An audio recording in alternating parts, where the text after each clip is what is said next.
sa ating mga kataong bayan. Ang inyo pong katambayan ngayon po, si Egay po mula sa Philippine Alliance of Human Rights Advocates Secretariat at ako rin po ay mula sa Task Force Detainees of the Philippines. Mga katambayan, welcome po sa ating pilot episode para po sa taong 2024 ng ating Taumbayan Online.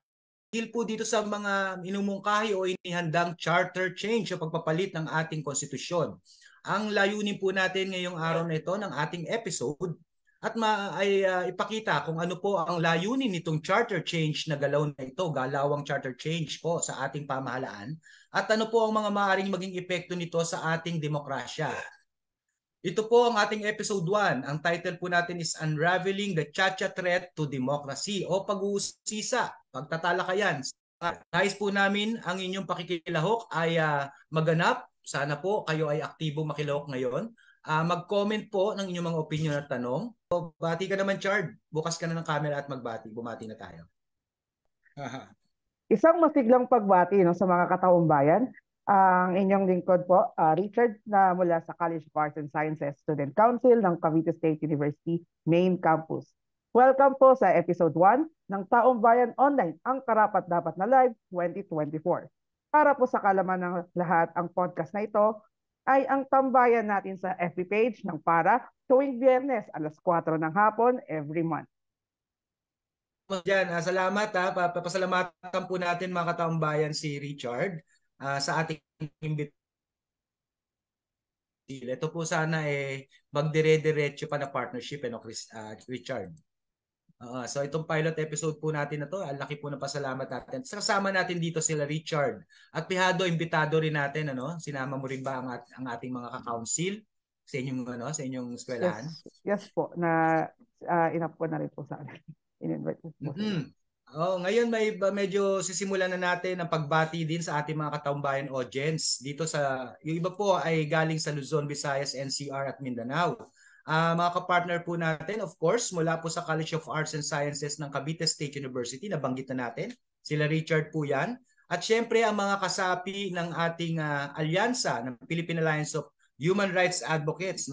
Mamaya iisa-isahin po natin, kaya in-encourage po natin yung ating mga katambay po sa live, ilagay po sa comment section kung saang lugar o kaya ay anong organisasyon ninyo. Yan. Mamaya po, bibigyan niyo po kami ng pagkakataon na ma-check yung inyong mga comments. Pero again, ang katulad po ng sinabi natin, ilagay po sa comment section kung saang lugar o kaya ay anong organisasyon niyo po para ma-acknowledge po natin. Gayon din po, welcome na welcome po ang katanungan. Sige, Chard. Unang bahagi ng ating programa ay tatalakayin ang background ng inihandang charter change or Chacha. Ano ang mga tactics na ginagamit at bakit tayo nababahala sa budget na inilaan para sa mamamayan?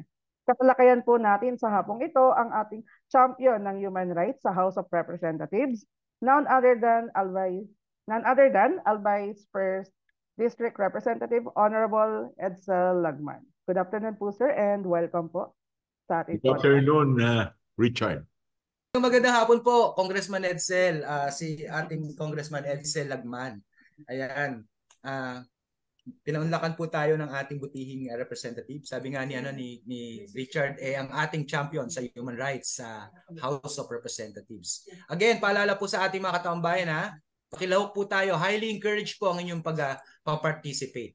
Bilang paninimula po, bigyan na po natin ng pagkakataon ang ating panauhin na si Representative Edsel Lagman upang bigyan pa tayo ng linaw, Chard, no? Chard, pwede ka magtanong habang tayo ay ongoing sa discussion.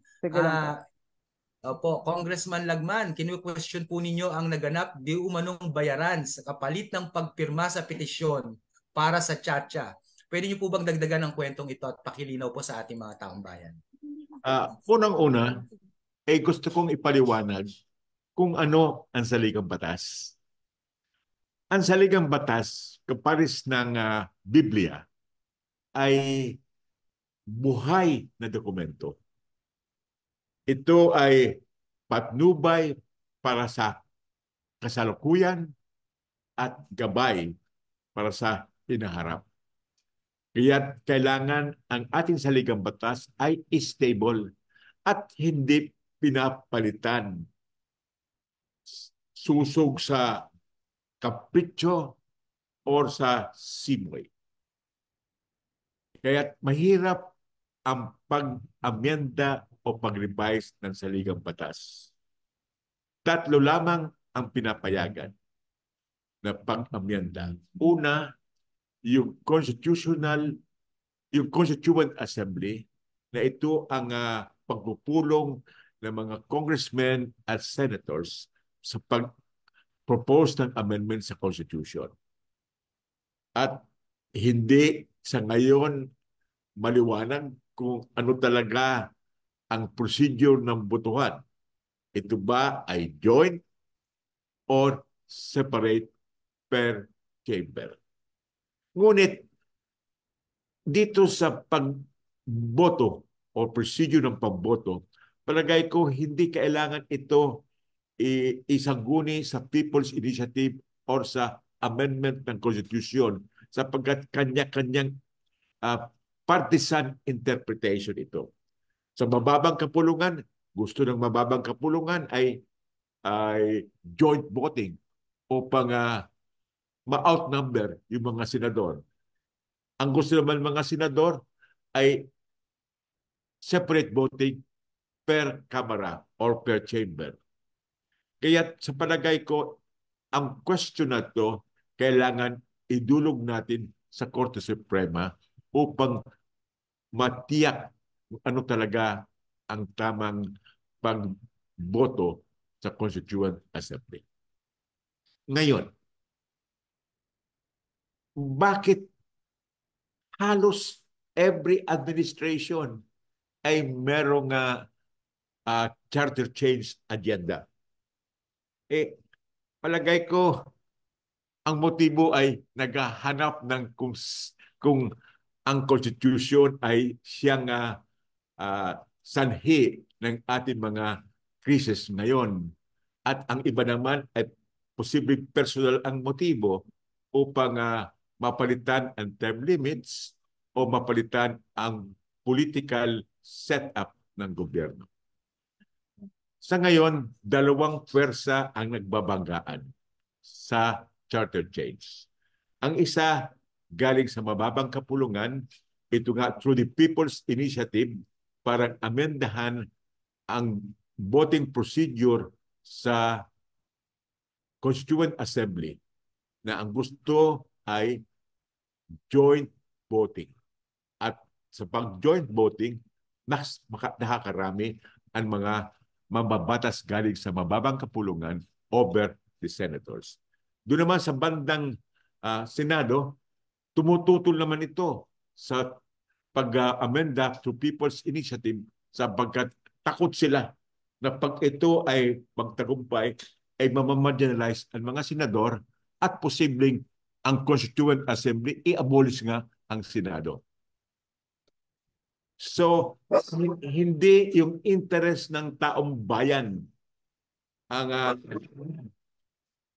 nauukol dito sa charter change. Sapagkat ang charter change ay hindi napapanahon at hindi kailangan. Ang mga krisis sa gobyerno, sa ekonomiya, sa food security, sa spreading of prices of prime commodities, sa paglobo ng budget deficit, sa paglobo ng debt service, at sa krisis sa edukasyon, kasama na ang continuing aggression ng China sa West Philippine Sea, ay blameless dito ang ating saligang batas. Ang kailangan tingnan ng gobyerno, both the executive and legislative departments, ay tutukan ang pag-solve ng mga krisis na ito at huwag sisihin ang saligang batas. Ngayon, ginagawa ba natin ang pag-inganyo ng mga foreign direct investment dito sa Pilipinas upang makakumpit tayo sa ASEAN and Pacific regions? Mukhang hindi. Sapagkat yung problema ay hindi yung pag-amyenda ng economic provision. Na nandiyan ito upang bigyan natin ng proteksyon at i-preserve ang Filipino sovereignty and posterity na hindi ito makontrol ng dayuhan. Ano ang mga kailangan gawin? Ang sabi ng OECD, Organization on Economic Cooperation and Development, ito ang kailangan gawin ng bansa upang maengganyo ang entry of foreign investment. Una, ease of doing business. Ang gusto sabihin, pabilisin ang pag-conduct ng negosyo at bawasan ang bureaucracy. Pangalawa, stability of government policies. Predictability ng government policies. Bigyan natin ang ating mga investors, both local and foreign, na na-check nila kung ano talaga ang polisiya ng gobyerno at hindi palit-palit. Pangatlo, alisin o bawasan ang official corruption. Pang-apat, bigyan ng sapat na infrastructure support ang investments. Panglima, palakasin at patibayin ang quality ng internet speed. At pang-anim, bawasan ang cost of power or electricity. Ito ang hinihiling ng mga investors upang pumasok sila. Hindi ang pag-amenda ng saligang batas. Ngayon, pag sa atin na sinimulaan ang amendment, palagay mo, through Constituent Assembly, ay hindi natin makokontrol ang agenda. Kahit sabihin ngayon, economic provisions lamang ang aming aamendahan, wala tayong kontrol niyan. Pag iyan binuksan, pwedeng buksan ang buong konstitusyon kasama na ang political amendments, kasama na yung kinakatakutan ng tao na posibleng alisin ang term limits o i-extend ang term limits ng mga politicians. Ngayon, survey after survey, pinakita ng taong bayan na ayaw nila ng charter change. Ang latest survey ng OCTA, 1% lamang sa mga respondents ang nagsabi na urgent kailangan ang charter change. 1%. Tingnan mo naman kung gaano ang popular itong charter change na ginagawa ngayon. Itong ating People's Initiative ay hindi ito tatagumpay sapagkat unang-una, walang sapat na implementing law upang ipairalin ang People's Initiative to change the Constitution. Ang ating Korte Suprema na may ruling dun sa Santiago versus Comelec na itong tinatawag natin na Initiative and Referendum Act ay hindi sapat, kulang at hindi compliant. Marami ang nagsasabi na ito daw na doktrina sa Santiago versus Comelec ay na-abandon na dun sa isa pang asunto na sumunod sa kasong ito, yung Lambino versus Comelec. Hindi po totoo yan. Never inabandon ng Korte Suprema ang doktrina sa Santiago versus Comelec. Doon sa Lambino versus Comelec, sinabi ng Korte Suprema, hindi kailangan i-revisit o i-abandona ang doktrina sa Santiago versus Comelec sapagkat hindi ito kailangan para i-resolve yung question sa Lambino versus Comelec. Ang principal question doon ay yung bang People's Initiative pwedeng mag-revise ng Constitution o mag-amend lamang. Sapagkat nagkakaiba ang revision sa amendment. Yung revision, full-scale revamp of the Constitution. Yung amendment ay simple lamang na mga proposal. Doon sa Lambino, ang ginawa ay merong proposal to revise the Constitution. Gagawin na parliamentary from presidential yung political setup. Ang sabi ng Supreme Court, bawal yan sapagkat sa saligang batas nakasulat diyan only to amend the Constitution ang objective ng People's Initiative. In other words, hindi inambando na yung Santiago versus Comelec. Sa ngayon, pag meron ng petition sa Comelec, sapagkat ngayon wala pang petition, ang pinapadala lang doon, mga scrap of papers lang, hindi pa nababalidate ng Comelec. Pag meron ng validation at petition, pwede nang sampaan ng petition sa Comelec na ito ay hindi pwedeng umiral sapagkat walang sapat na implementing statute or law. Maliban pa doon sa bilihan ng pirma sa People's Initiative. Kung ang hangarin ba ay patriotic, kung ang hangarin ba ay marangal, kailangan pa bang bilihin ang pirma ng mga botante? Kahit na gamitin ang pundo ng publiko o pribado sa pagbili ng signatures, ito ay pinagbabawal. Private or public funds cannot be used. Hindi pwedeng gamitin upang bilihin ang boto o ang pirma ng taong bayan. Ito ay pinagbabawal sa Omnibus Election Code on vote buying in relation to the Act on Referendum and Initiative. Sapagkat doon sa batas on Initiative and Referendum, sabi doon, ang lahat na provision ng Omnibus Election Code ay i-implement sa pagpatibay nitong batas on Initiative and Referendum. At isa doon sa provision ng Omnibus Election Code yung pinagbabawal ang pagbenta o pagbili ng boto. In other words, ang pagbenta o pagbili ng signature sa People's Initiative ay kapares din ng vote buying.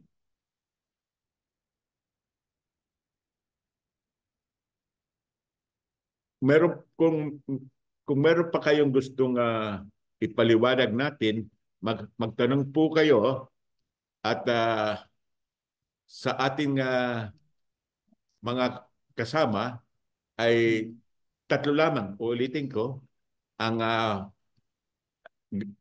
pagpalit o pag-amenda ng saligang batas. Una, Constituent Assembly.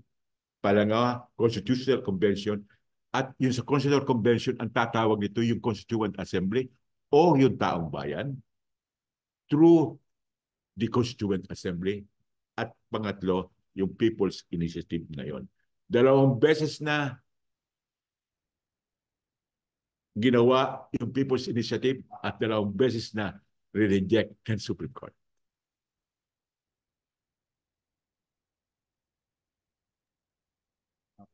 Salamat po, Congressman Edsel. Bago po tayo magtanungan, babasahin lang po namin ng kaunti yung ating mga nasa comment section.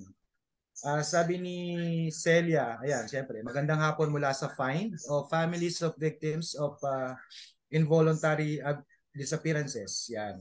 Nandito rin sa atin nanonood si Budit, maganda at makakarapatang pantaong hapon sa mga kataong bayan. Si Gerbert Priola, magandang hapon from Human Rights Online Philippines. Yan, nagbabatian pa ho sila. Si Elizabeth Hermosada from San Jose del Monte, Bulacan, chapter ng ating sa mga kapatid sa SM Zoto Incorporated o Samahan ng Mamamayan, Zone 1, Tondo. Nandito rin po nanonood kasama natin si Cristina Sevilla, si Attorney Tin. Sarah Celis is watching. Sabi niya, magandang hapon po from Bagong Silang, Caloocan City. Kasama rin natin nanonood si Juby De Jesus Renario. Nito rin si Mia, Barangay Nibs Proper, Nabota City watching, sabi niya. San Lakas, Antipolo, Rizal, si Juby De Jesus naman yan. Mayor Crizel, LGU Tabaco is watching, sabi niya. Marilyn Clastare, Lingaya, gutom ng taong bayan, unahin nyo. Trabaho at ang taas ng bilihin, abono ng magsasaka, di na kaya bilhin, sabi niya. Manjet Lopez is watching. Salamat po sa mga nanonood. Sabi pa ni Marilyn Calastre, Lingaya, ang batas na iyan, hindi iyon ang ugat, kundi para sa mga matagal ng mga politiko sa poder at papapasukin lang ang mga dayuhan sa ating bansa. Negosyo ng gahaman, cha-cha-cha-cha na yan, sabi niya. Anyways, marami pa po tayo mga bumabate, no? Sila Linda Tan, sila Daphne, sila Jenny. Ayan, nanonood po sila. Maraming salamat po. At saka kasama natin si Congressman Edsel Lagman at saka si Richard po. Ayan. Chard, baka may gusto kang tanungin kay Congressman Edsel habang ako naman ay nag-check pa ng mga tanong ng mga tao. Meron po actually. Hello po Sir Edsel. May last year po ito yung nung issue din po regarding sa TASA. Gusto ko lang po malinawan about sa yung pinupush po na hybrid na constitutional convention. So ano po may relationship po ba 'yon sa sa mismo sa pinupush na TASA ngayon? Hindi ko, wala naman na pinopropose na hybrid na constitutional convention. Last year po ata yung wait lang po. Yung hybrid na sinasabi, hindi magpupulong yung congressmen at mga senador. Sila ay mag-propose ng constitutional amendments kada kamara at hindi sila magpupulong. Ito tinatawag na hybrid. Iyan ay pinagbabawal ng saligang batas sapagkat kailangan magpulong. Kaya nga tinatawag Constituent Assembly. Ano ang assembly? Ang assembly ay pagpupulong. Thank you po. Sa tingin niyo po ba, Sir Edsel? Again, in-encourage po natin ang ating mga kapatid. Hello, ano? Ay, sige po, kayo po muna. Naririnig mo ako, Chard? Naririnig naman po. Oo. Okay, pasensya na, mahina talaga internet po natin dito. So, medyo kakaiba ang dating sa akin ng ating usapan. Iyan nga ang ina-encourage po natin ulit ang mga kapatid natin sa live. Egay. Sige po. Iyan nga ang problema ng mga investors. Kaya hindi pumapasok sa atin sapagkat mahina ang ating internet. Abala sa negosyo. Ngayon, na-experience natin ngayon. Ito ba hindi nakikita ng mga magkakaroon pa sila ng dahilan ngayon, no?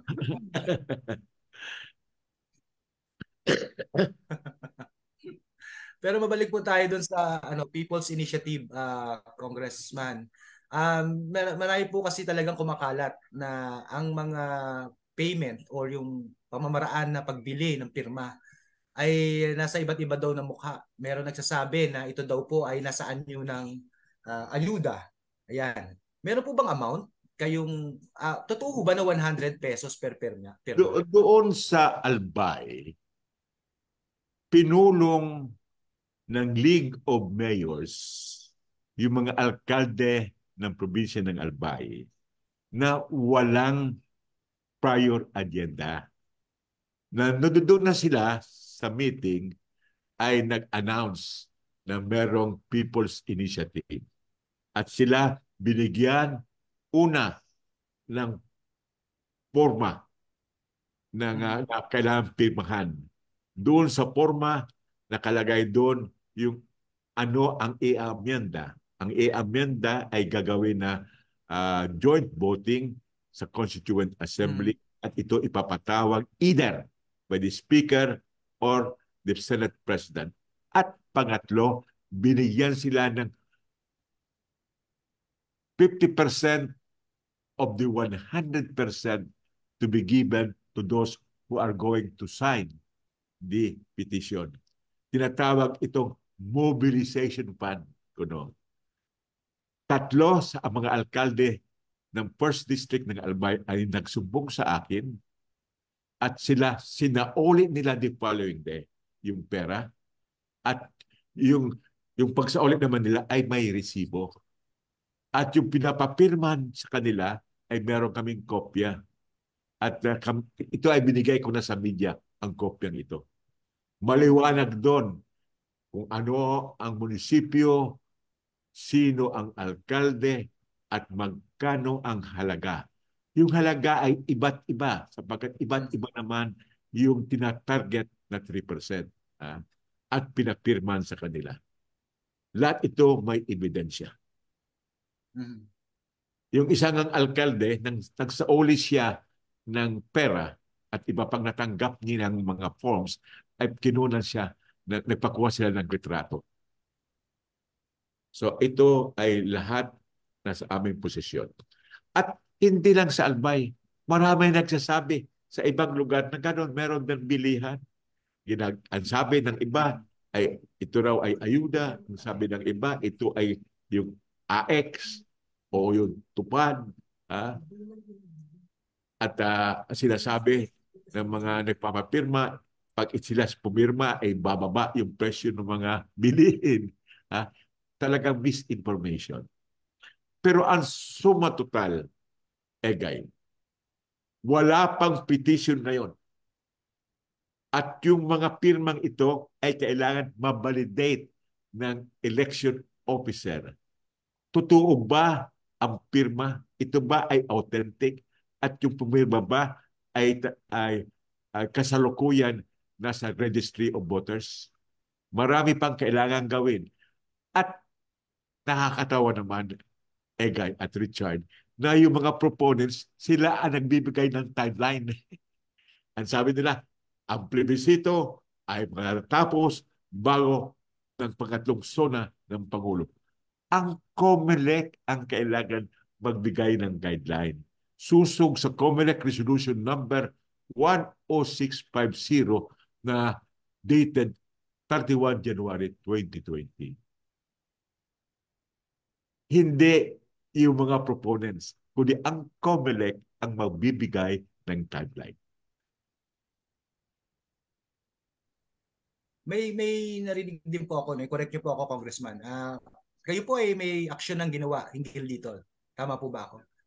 Meron po bang umapila po ba kayo sa korte? Parang kung tama ako sa pagkakarinig ko. Wala pa sa ngayon sapagkat nga sabi ko sa inyo, premature pa in the sense na wala pa naman na petition sa COMELEC. Pag mayroong petition sa COMELEC, palagay ko marami na ang magpapalang petition na ibaliwala ang People's Initiative na ito. Hindi pa timely. Pero doon sa sa tinatawag na criminal case, pwede na ang criminal action sapagkat meron ng attempt at meron ng ginawa. At kami naman, meron kami mga adyo mga nakuhang ebidensya sa First District ng Albay sa bentahan at bilihan ng signature. Ayan, salamat po. Pasensya na medyo na-overlap ako. Hindi po talaga nagsasabay dito sa akin sa internet. May tanong po tayo mula sa ating nanonood sa live. Si Ka Wilson Fortaleza. Ayan, may tanong po siya. Congressman, ngayon nasuspindi na ang Senate initiative dahil sa reklamo nila na hindi naman tumigil ang PI. Nangangahulugan na ba ito ng stalemate at deadlock? And therefore, mas magiging main course na ng administration ang PI? Yun po yung katanungan ni Wilson. Wilson,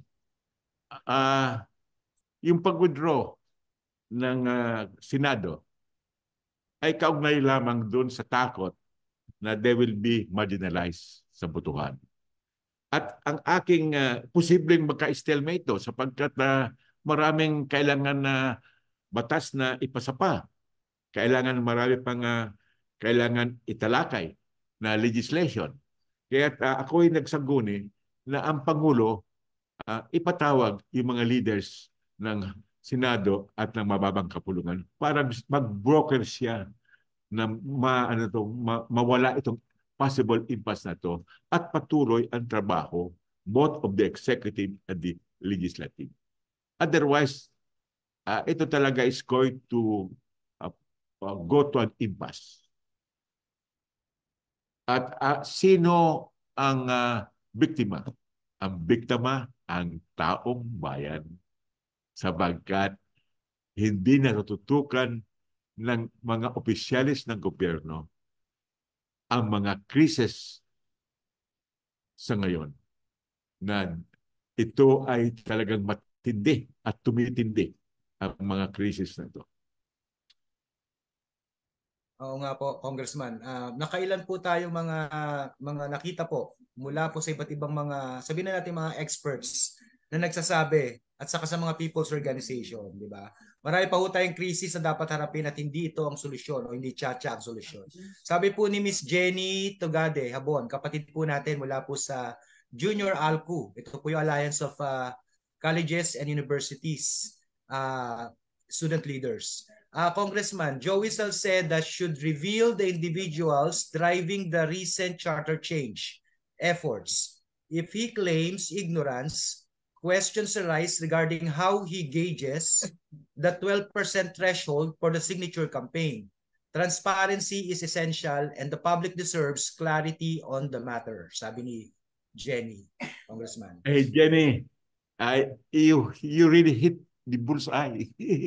Kailangan yung proponent, hindi siya nagsasabi, nakuha na namin 12% nationwide, nakuha na namin ang 3% per district. Ang magsasabi niyan, ang COMELEC, hindi yung proponent. At sapat yung proponent, merong ulterior motives. At sabihin naman talaga kung ano ang source ng sinasabi nila. At uulitin ko, ang timeline should be set by the COMELEC, not by the proponents of PI. Tama naman po. Sa ngayon naman po talaga ang ating taong bayan, no? Wag yung mga malisyoso o yung mga may motibo, ika nga, ang dapat na mag-handle. At pinakatamang ahensya, syempre, COMELEC.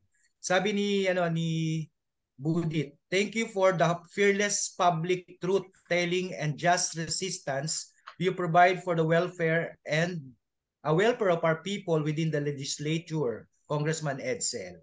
Lumalagpas na nga sa legislature si Congressman, kung hindi ako nagkakamali, sa pagdidepensa ng ating rights and welfare. Sabi naman ni Mia, Congressman, justice po sa sobrang taas, lahat ng bilihin, lahat po tumaas, ang 100 pesos mo, hindi makakabuhay.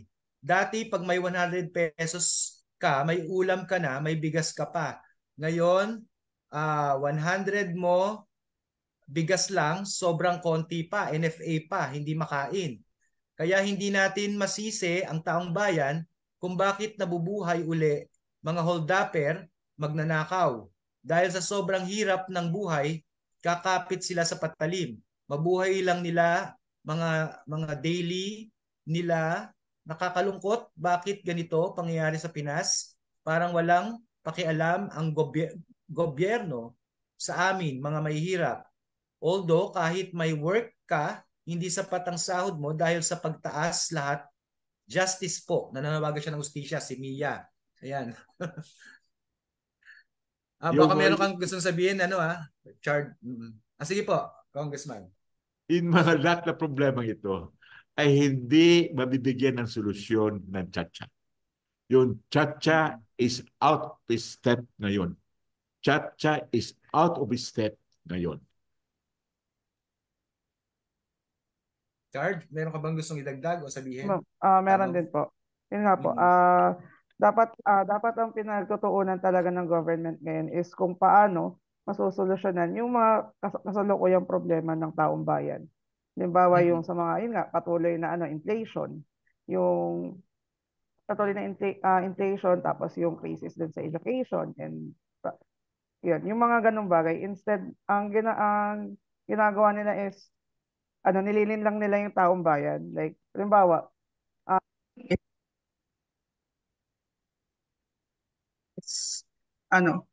hindi naman talaga to kasi yun nga, they're pulling the strings from behind. Yun po. Agree po. Mukhang nag-agree naman talaga ang ating mga kapatid at kataong bayan. Ano? Ang problema lang natin, meron pa rin daw po talagang tumatanggap ng sabihin na natin ng pera o ng kabayaran at pumipirma. Kaya nga po mga kataong bayan, meron lang po tayong kaunting gusto natin hingi ng inyong participation. Nasimulan na po ni Mia na para bang 100 pesos daw niya, kulang pa. Mga kataong bayan, hanggang sana abot ang 100 pesos mo.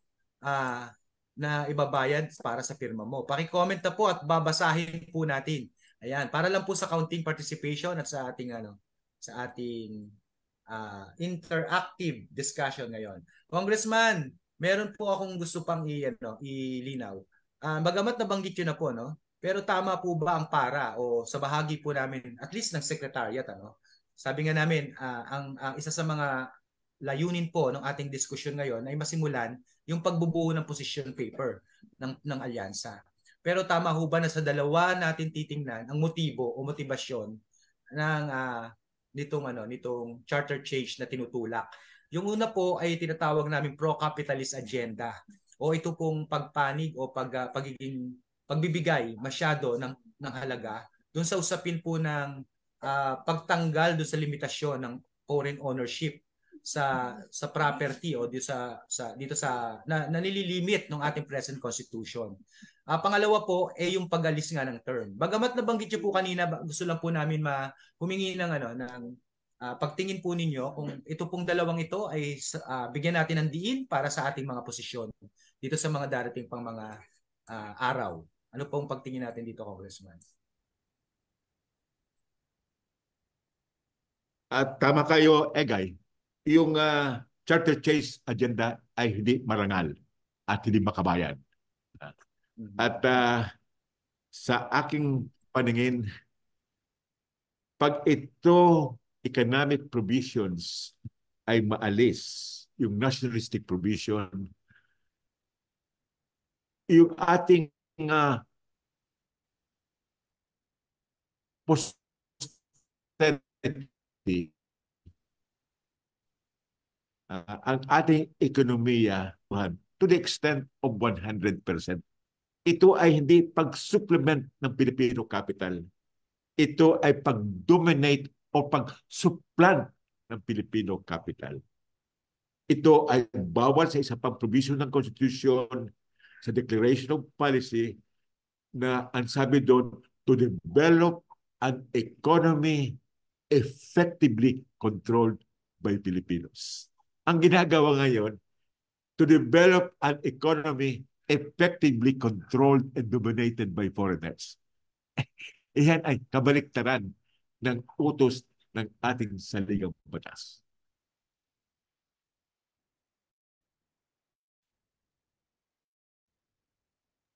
Ay, salamat po ulit, Congressman. Hello? Ayan. Yes. Counting comment lang po.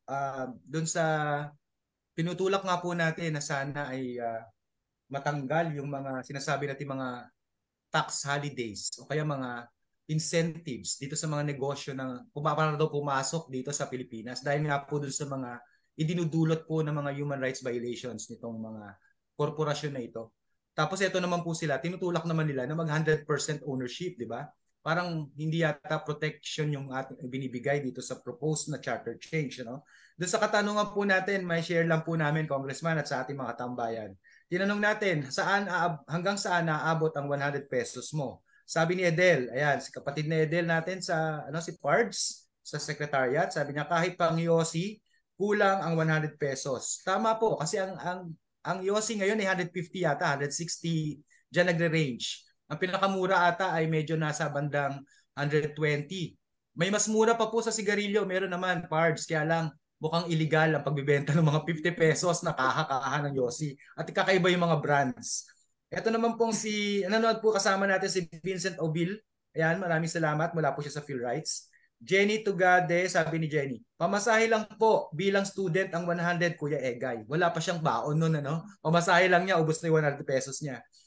Sana balikan na to, Sabi naman ni Crisanta Monares, di ka mabubuhay sa 100 na bigas na lang 60 pesos na, wala pang ulam. Tama naman. Opo, totoo yan. Sabi ni Wilson Portalesa, ni Ka Wilson ng PM, Partido Manggagawa, chicha, hindi chacha ang dapat ikampanya. Tama po. Sabi ni Irene Alcantara Abano, asar naman sa internet. Frank De La Torre is watching. Minerva Campued is watching. Sister Minnie is watching. Yan, pura po sa Cagayan. Crisanta Monares, instead of chacha review nila lahat, mas makakatulong sa magsimpleng empleyado na mabuhay ng maayos at maalwan. Ayan, nabasa ko po sa isang article ng Ibon Foundation, Africa stated that while the Philippines has been a top choice for foreign investment in Southeast Asia in past years, the majority of Filipinos have not experienced its benefits, which is really true po. Kaya nakakatakot ang foreign investments dominating our economy. At sabi nga po doon sa isang video na napanood ko naman, si Michelle Magno, yeah, Makataong Bayan, palagi ko nakita nyo na yan. Sabi niya, hindi totoo kasi ang Vietnam, hindi nila kailangang 100% magkaroon ng 100% foreign ownership para pumasok ang investors. Pumapasok naman ang mga negosyo na foreign sa bansa nila. At gayon din po sa iba pang bansa na hindi nila tinatanggal yung protection doon sa kanilang konstitusyon. Ayan. Sabi ni Leia Relos, pamasahin na lang yung 100 ngayon. Meron ka bang gusto sabihin, Chard? May entry din ako dyan, Kuya Egay, yung sa 100 pesos na yan. Sige. Pag estudyante kayong 100 pesos na yan, isang decent na meal lang siya actually. Hindi pa siya aabot ng hanggang panggabi. Decent meal mo lang siya sa umaga. Hindi pa kasama din yung sa pamasahe mo. Sa bagay kasi minsan yung pamasahe conforme kung saan ka nakatira. Yan, kung malayo yung tinitiran mo, literal talagang mahal yung pamasahe mo. Naalala ko dati nung nag-uuwian pa ako, ang pamasahe ko nung umaabot ng higit 120. 120 na yung balikan. Di ba so may pagkain? So yan, ang hirap pag-budgetin. Chard, Po. totoo ba na Congressman Edsel, dinadahilan din daw ang problema ngayon sa education o sa ating sektor na edukasyon. Kaya kailangan daw baguhin ang konstitusyon. Narinig niyo na po ba yan? Walang kaugnayan ang ating saligang batas hinggil sa krisis sa edukasyon. Basahin natin ang provision ng saligang batas. Ito ay lahat pagsuporta sa edukasyon. Unang-una, ang sabi sa saligang batas, the highest budgetary priority should be given to education. Hindi yan nasusunod. At talagang matindi ang krisis sa miseducation. Tingnan mo naman ang resulta dun sa mathematics, sa English, halos last place tayo dun sa international review. Kaya pwede ba natin sisihin ang saligang batas sa sitwasyon na to? Never. Never. Maganda ang mga provision ng saligang batas hinggil sa edukasyon. Tama. Kaya ko naman po nabanggit, Congressman, marami pong mga estudyante ngayon na nanonood, pero narinig ko nga rin po kasi, hindi ko lang maalala kung saan, ginagamit na dahilan daw yan, yung pagbagsak daw natin sa ranking, sa mathematics at saka sa dito sa sa krisis sa edukasyon, kailangan daw baguhin ang konstitusyon. Sangayon ba kayo doon, mga kabataan, Chard? Hindi po, hindi. Kailangan talaga ng mas magdagdag ng pondo. Recently nga po, nagka-cut sila ng budget sa mga state universities, which is yung primary way ng mga payak mga pangkaraniwan na tao or mga middle class para magkaroon ng ma-achieve yung tertiary education. Ito pala hindi ko lang simpleng narinig, binabanggit pala ito dun sa advertisement na pinalabas nila ng grupong pirma kung bakit kailangan baguhin ng konstitusyon. Ayan, sabi ni Jenny Tugade Abon, thank you Jenny, no. Nasa ads po 'yan. Ha ha ha. Oo nga, naalala kong bigla. Naglabas pa sila ng advertisement Talagang kampanya talaga. Isang mapagpalayang hapon po sa lahat. Nakatutok po kami mula rito sa Marawi. Si Aidan Muntor. Ayan, sabi naman ni Ja PM, Padayon Philippine Alliance of Human Rights Advocates. Yan, watching from Marawi City. Tutuloy ko lang po ng kaunti ang acknowledgement natin. Pasensya na kayo, Congressman. Marami po tayong mga kapatid at natutuwa tayo na sumama sila ngayon. Mula po sa Youth for Rights, ayan, virtual club para po sa kanila. Ang mga kasama natin mula sa SHE, CPE, ito po ay yung ating mga community level organization ng ating mga relatives ng victims ng extrajudicial killings. Kasama rin po natin ang mga taga-reclaiming Marawi movement. Ayan, mula po tayo sa Mindanao, meron nanonood sa atin. Balay Rehabilitation Center, kasama rin po natin ang Altar Mindanao, Samahan ng Mamamayan, Zone 1 Tondo o SM Soto, Human Rights Online Philippines, City College of San Jose del Monte, Bulacan, mga kapatid natin mula sa PhilRights at ang kanilang mga communities. Ganon din po ang mga members ng Families of Victims of Involuntary Disappearance of Find, Kaagapay OFW. Ayan, welcome po sa Taong Bayan, mga OFW. Sanlakas Antipolo Rizal, Youth for Nationalism and Democracy or YND, Junior Association of Local Colleges and Universities Philippines. Ito po yung Junior ALCU. Ito, dito sila Jenny. City College, SSC, CC, SJDM, LILAC, Junior ALCU Philippines, nabanggit na natin. Center for Migrant Advocacy Philippines, mga kapatid sa CMA, Diocesan Social Action Center, Kaban HOA, Find I Defend, Find SAD, Mataid Organization, Kamalayan, Tabango Alang sa Kinaiyahan. Pasensya na po kung magkakamali ako sa pagbasa. Apex Schools, Liga ng mga Barangay, LGO, Tabaco. So isipin, ito po yung local government. Maraming salamat po. Mukhang ito po ay nandito sila ngayon dahil nandito si Congressman Edsel. Sana po makasama pa namin kayo sa iba pang episode. Inimbitahan namin kayo palagi. Mukhang itong usapan po natin sa Chacha ay magiging serye kasi developmental po itong kwento na to, itong storya tungkol dito. Merong mga nangyayari, palagay ko halos weekly may mga updates. Sige po. Congressman, maraming salamat po. Hingan po namin kayo ng mensahe, panawagan, para lang po sa pagsasara ng ating pilot episode na usapan hinggil po sa Chacha. Ituloy natin, Taong Bayan, ang pagtutol sa Chacha kung anuman forma ito sapagkat hindi ito kailangan at hindi napapanahon. Ang motibo ay hindi marangal at hindi makabayan.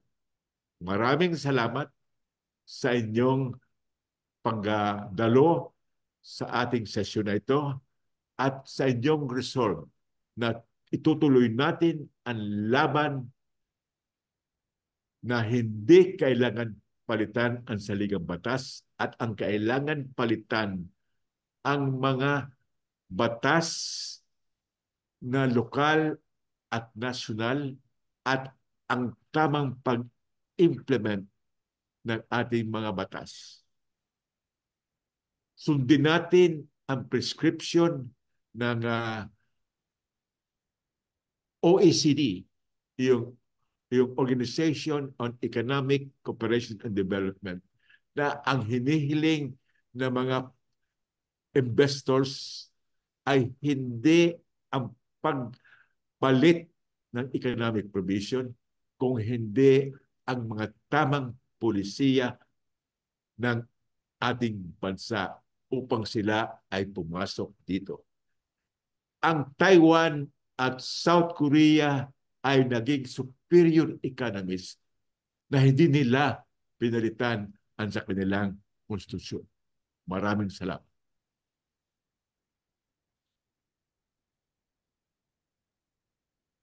Yes, salamat po Congressman Edsel Lagman. Ayan, kinagagalak po natin ulit, pasalamatan natin. Virtual club po sa ating mga taong bayan. I-virtual club po natin si Congressman Edsel. Alam po natin na marami pong imbitasyon at napakadami po niyang mga schedules pero pinagbigyan po niya ang ating mga kataong bayan. Maraming salamat po, Congressman Edsel. Ayan.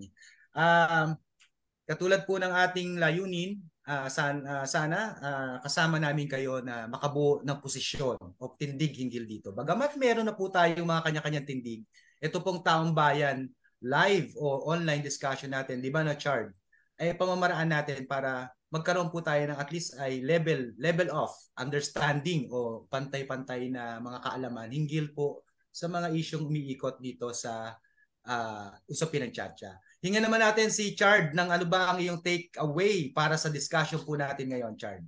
Napakadami. Napakadami and very informative po talaga yung yung discussion natin ngayon with Congressman Edsel Lagman.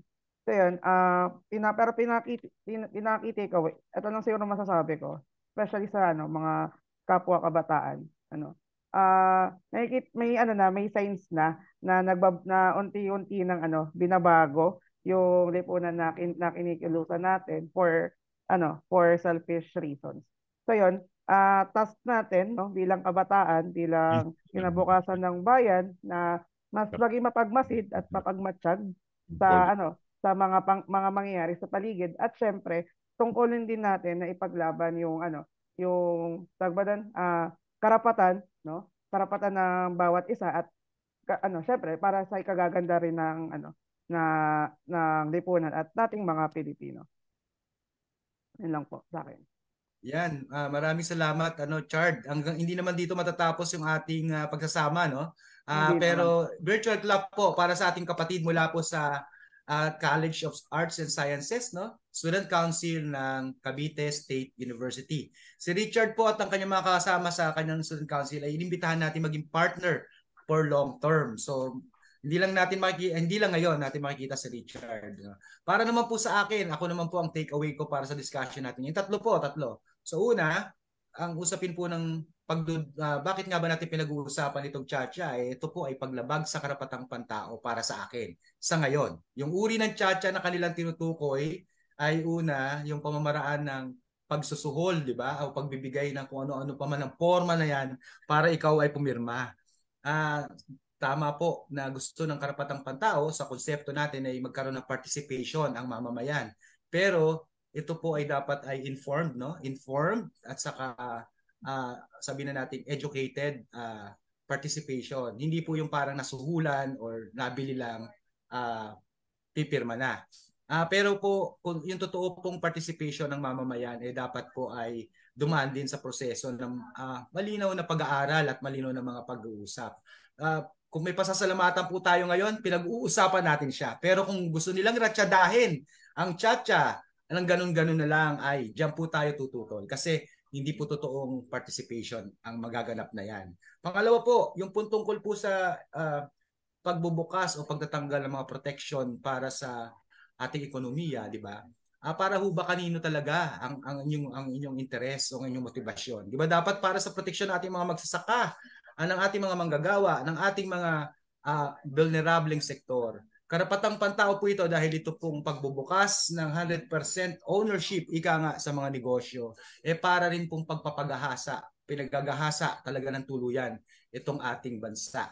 Pangatlo po, yung pong usapin ng term limits. Yan po ay proteksyon para dun sa tinatawag po nating hindi maabuso ang kapangyarihan. Ayan po ang aral ng martial law, ng batas militar na tinutulan po ng ating mga ninuno nila Congressman Edsel at ng kanyang pamilya. Marami po ang tumutol at nagbuwis, mga nagmartir para po magwagi po tayo yung tunay na demokrasya mula po doon sa diktadorya. So kung yan pong pagbubukas ng pag-aalis ng term limit, kung sumasang-ayon ka din na Chard, ibig sabihin nito ay maaari maganap na panghabang buhay o pangmatagalan ang isang pinuno at hindi nagkakaroon ng pagkakataon na siya ay mapalitan. Di ba? Alam naman natin na medyo may problema kung paanong nabibili rin ng boto. May problema rin talaga ang ating sistemang eleksyon. Pero at least meron po tayong pagkakataon para lumahok at ang tawag natin doon, i-practice, di ba? Gampanan yung ating isa sa mga karapatang pantao. Yan po ang right to vote. Pero kung yan pong term limits ay matatanggal, edi hanggang habang buhay na lang. Hanggat gusto nila na nasa kapangyarihan sila, nandyan sila. Yun po ang aking takeaway sa tatlo. No? Bitin po yung ating discussion ngayon, pero yun nga po, ayaw na po nating maabala ang ating mga kapatid. Abangan po ninyo ang serye ng discussion sa Taong Bayan. Baka magkaroon pa po tayo ng isa pa at susunod pa. Mag-iimbita pa rin po tayo ng iba pa para po mapag-usapan, lalong-lalo na po yung ating mga people's organization at mga kasapi ng ating alyansa. Marami na pong mga initiative tungkol po dun sa pagdidiscuss, pagtatalakayan hinggil sa Chacha. At again, maraming salamat po Congressman Edsel Lagman, ang ating kampyon para sa karapatang pantao, lalong-lalo na sa House of Representatives. Maraming salamat. Virtual Club po. Marami na po nagpapasalamat sa comment, Congressman. Sa ulitin po, maraming salamat po. Yes. Thank you. Salamat. Opo. Maraming salamat po. Ayan. So, yes. Salamat po. Thank you. Ayan. So, Chard, bilang pagtatapos, magpapaalam na tayo. Alam natin na busy ng ating mga kataong bayan. Sobra. Pero meron lang akong gustong sabihin bago tayo maghiwa-hiwalay. Sabi nga dito, pasok mga suki. Narinig mo na ba yun, Chard? Opo, yung tungkol sa Divisoria. Opo. Pasok mga suki.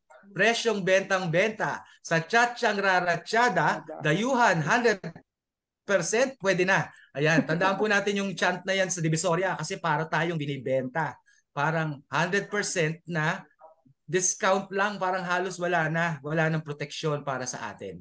Para sa pagmamay-ari o pagkakaroon ng pagkakataon ng mga foreign ownership dito sa ating bansa. Sige po, bilang konklusyon, nasabi na po namin pero hindi pa po natatapos dito. Tayo po ay magkikita-kita pa.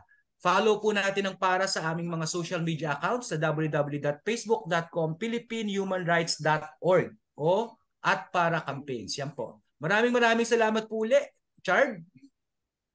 Ayan. Kami po ang inyong katalakayan at katambay na nagsasabing ang nais natin ay ligtas, tapat at patas na bukas para sa lahat. Yeah. Hanggang po sa susunod na episode, makitambay sa Taong Bayan, ang karapat-dapat na live. Ako po si Egay, ayan, mula po sa Philippine Alliance of Human Rights Advocates Secretariat at sa Task Force Detainees of the Philippines. Tara po, sumali po palagi at maki-real talk po. Dahil dito po sa atin sa Taong Bayan, walang etsapuera, lahat may karapatang magsalita. Nirerespeto po natin ang opinyon ng bawat isa. Kaya dapat ituloy ang usapan hanggang tayo ay magkaintindihan. Maraming salamat, Chard. Baka may gusto ka shoutout. Yan.